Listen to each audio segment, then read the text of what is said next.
साथियों, आज मैं आपको मनुस्मृति के प्रथम अध्याय में लेके चलता हूँ। आप देखिए उसमें क्या क्या कृतियां लिखी हैं ब्राह्मण, क्षत्रिय और वैश्य के बारे में। जो लोग कहते हैं ना कि मनुस्मृति जातिवाद नहीं फैलाती, तो आज मैं आपको प्रूफ दिखाऊंगा। आइए दिखाते हैं साथियों। ये देखिए, ये मनुस्मृति है, कोड नंबर 202। लेखक आप सब लोग देख सकते हैं, चौखंबा कृष्णदास अकेडमी वाराणसी से छपी हुई है साथियों। ये देखिए, डिटेल्स आप देख लीजिए ध्यान से।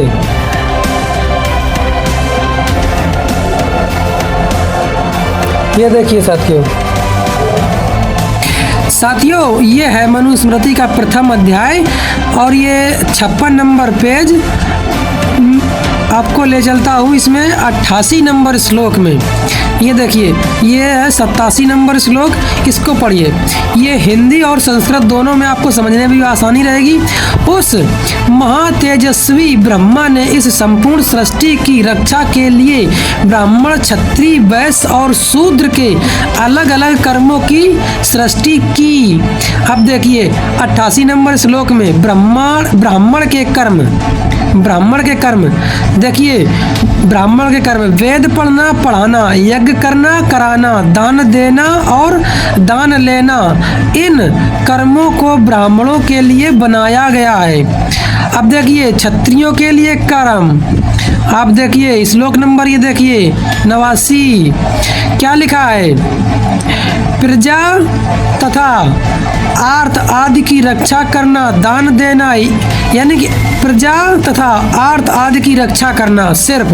अब देखिए यहाँ से कामा लगाए, दान देना, यज्ञ करना, वेद पढ़ना, विषय, गीत, नाच आदि उपभोग कर्म व वस्तुओं में आसीत नहीं रखना।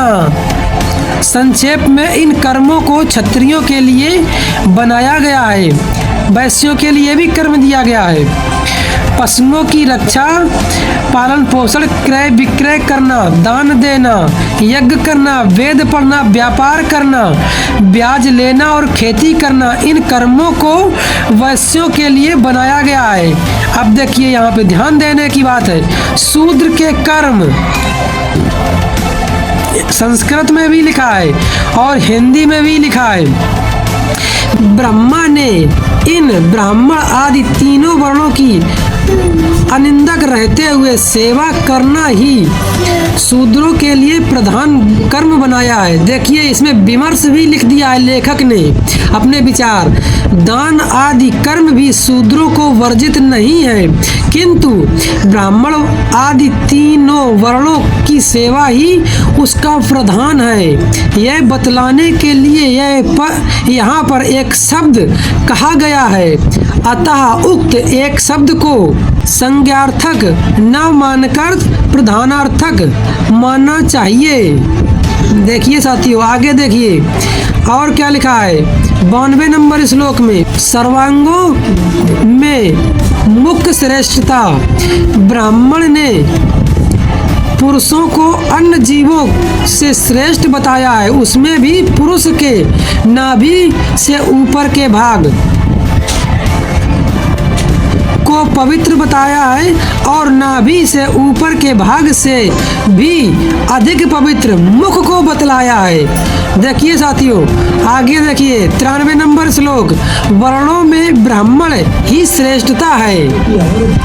आगे देखिए क्या लिखा है, ब्रह्मा के मुख से उत्पन्न होने से क्षत्रिय आदि तीनों वर्णों की अपेक्षा पहले उत्पन्न होने के कारण श्रेष्ठ, यानी कि ज्येष्ठ होने से और वेद के धारण करने से धर्म अनुसार ब्राह्मण की संपूर्ण सृष्टि का स्वामी सब में श्रेष्ठ कहा जाता है।